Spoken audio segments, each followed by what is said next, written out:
Olá! Nesta aula estudaremos sobre a giardíase, que é uma doença causada por protozoário. E o nome científico do agente etiológico causador é Giardia lamblia, que é a única espécie do gênero Giardia capaz de infectar e causar sintomas nas pessoas. E nesta videoaula iremos abordar sobre os seguintes tópicos: ciclo de vida, epidemiologia, sinais e sintomas clínicos, fisiopatogenia, diagnóstico, tratamento e profilaxia. Mas, primeiramente, por que é importante falarmos sobre esse assunto? Bom, a giardíase ocorre em todo o mundo e é especialmente frequente entre as crianças. E pode ser transmitida por meio da ingestão de cisto de Giardia lamblia presente na água, alimentos ou ambiente contaminado, além do contato direto com pessoas contaminadas, sendo essa forma de transmissão comum em locais em que há muitas pessoas e não possuem condições sanitárias adequadas.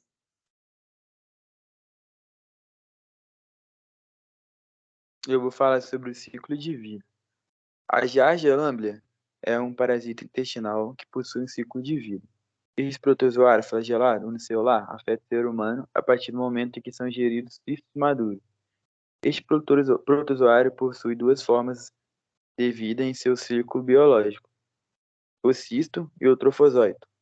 O trofozoito tem como principais características um formato de pera, dois núcleos arredondados e o disco de sucção, que ajuda o trofozoito a se aderir à parede do intestino. Já o cisto é oval e, quando maduro, apresenta quatro núcleos. E é interessante saber que eles são resistentes e não morrem com os ácidos liberados pelo estômago, assim chegando ao seu intestino delgado. Esse esquema ao lado ajuda a compreender melhor o ciclo biológico do vetor. Nele vemos que o tipo de reprodução deste protozoário é assexuada. Sendo assim, ocorre através da divisão binária, que é tipo de reprodução assexuada, em que uma célula se divide ao meio, originando duas células idênticas. Após um tempo, ocorre um encistamento novamente, e assim ocorre a produção de quitina, que dá a estruturação da parede cística, formando um novo cisto, sem mecanismo de adesão à parede do intestino delgado. Este cisto não consegue se aderir e acaba se desprendendo da mucosa intestinal, saindo junto com o bolo fecal pronto para infectar novas pessoas. E agora eu vou falar sobre a epidemiologia.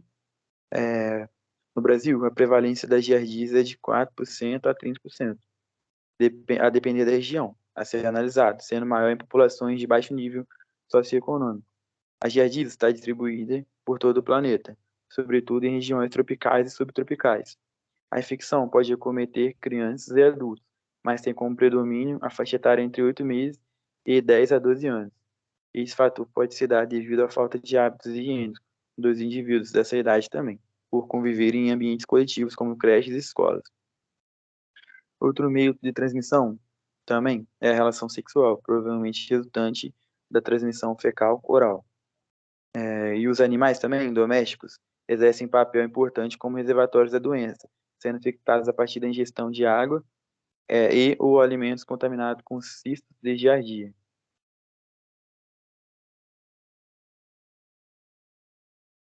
Bom, os sintomas de giardíase surgem em 1 a 3 semanas após o contato com o protozoário e são principalmente intestinais, podendo haver cólicas abdominais, aumento da produção de gases intestinais, má digestão, diarreia, que pode ser leve, persistente ou intensa, e, se a infecção for grave, é possível que o doente não consiga absorver dos alimentos os nutrientes mais importantes, e, como resultado, ocorre a perda de peso não intencional.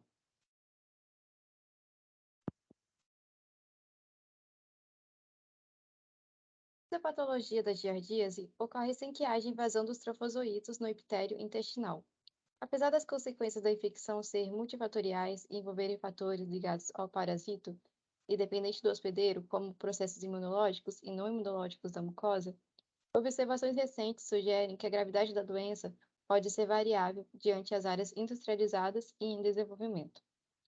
A fisiopatologia da giardíase pode ocasionar distúrbios gastrointestinais crônicos exemplificados pela síndrome do intestino irritado, aliados ou não às patologias extraintestinais, ainda que os parasitas permaneçam no interior do trato gastrointestinal. Na giardíase crônica, ocorre perda de função da barreira epitelial. Esse fator está diretamente associado ao aumento da ativação dos genes que levam às cascatas de apoptose dos enterócitos. A disfunção da barreira epitelial em pacientes com giardíase crônica está também associada ao aumento das taxas de apoptose dos enterócitos. Esse fenômeno ocorre, em parte, porque os trofozoitos de giardia consomem a argina local e inibem os heterócitos de produzirem óxido nítrico, uma substância imunomoduladora cuja ação anti-inflamatória inibe a produção de citocinas inflamatórias ou impede a produção dos mediadores inflamatórios locais, que retardariam o desenvolvimento dos trofozoítos.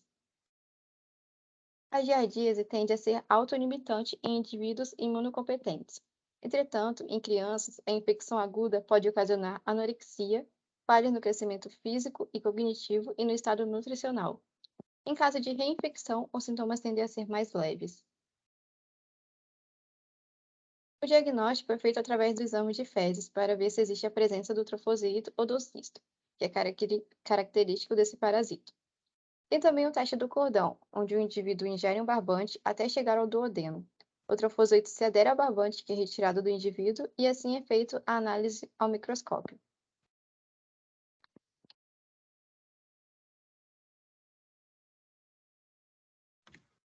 Para o tratamento da giardíase, recomenda-se uma boa alimentação, rica em nutrientes e alimentos mais leves são indicados. Além disso, a ingestão de líquidos é essencial, devido à diarreia intensa que pode provocar a desidratação no paciente. Alguns medicamentos são indicados pelos especialistas para matar o protozoário, e atualmente o tratamento das infecções por protozoários intestinais se faz, na maioria das vezes, com o uso de nitromidazólicos, entre eles secnidazol, metronidazol e tinidazol. O metronidazol é utilizado para giardíase desde a década de 1960. Quando ativado, liga-se ao DNA do protozoário, interrompendo sua cadeia respiratória, o que o leva à morte. Esse medicamento é rapidamente absorvido, distribuindo-se amplamente, sendo metabolizado pelo fígado e excretado pelos rins e as vias biliares. O tinidazol apresenta elevada eficácia quando utilizado em dose única, o que auxilia para o paciente tenha maior adesão ao tratamento. Além disso, tem sido relatado como uma boa opção para o grupo pediátrico, por ser disponível sob a forma de suspensão oral, embora muitas crianças o rejeitem pelo sabor desagradável. E é importante lembrar que, caso a giardíase não for tratada, no pior dos casos, pode levar à morte dos indivíduos infectados.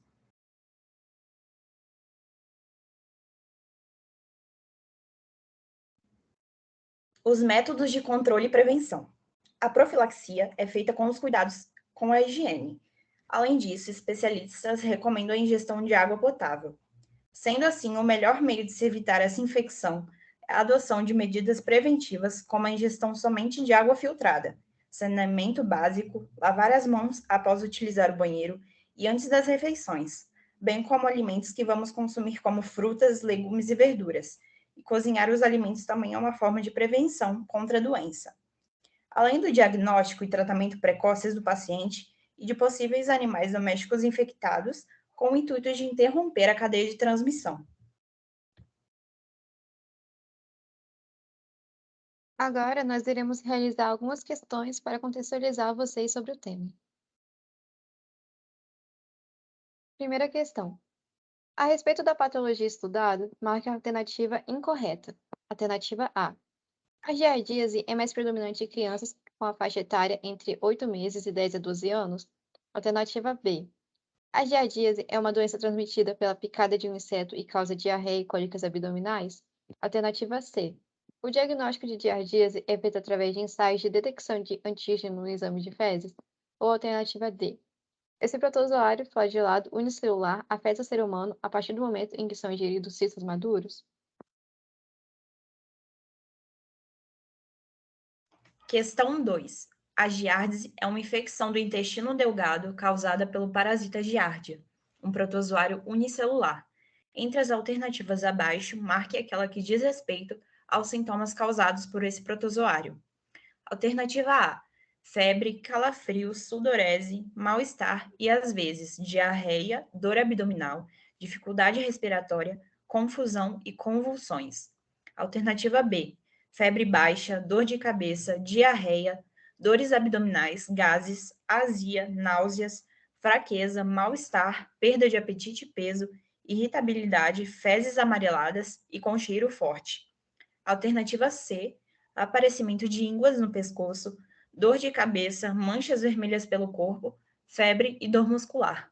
Ou alternativa D, febre, mal-estar, falta de apetite, edemas no corpo, aumento do baço e fígado e distúrbios cardíacos.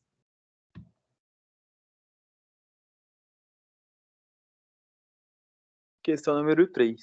Sobre o ciclo de vida desse parasita, marque a alternativa correta. Letra A. Os trofozoitos são resistentes, o que faz com que possa sobreviver em ambientes hostis, como a água fria e variações da temperatura. Além disso, são eliminados em grande quantidade pelas fezes, o que pode corroborar o seu poder infectante. Letra B. O cisto tem como as principais características um formato de pera, dois núcleos arredondados e o disco de sucção. Letra C. O trofozoito é oval e, quando maduro, apresenta 4 núcleos. Letra D. Os cistos são resistentes, o que faz com que possa sobreviver em ambientes hostis, como água fria e variações na temperatura. Além disso, são eliminados em grande quantidade pelas fezes, o que pode corroborar seu poder infectante.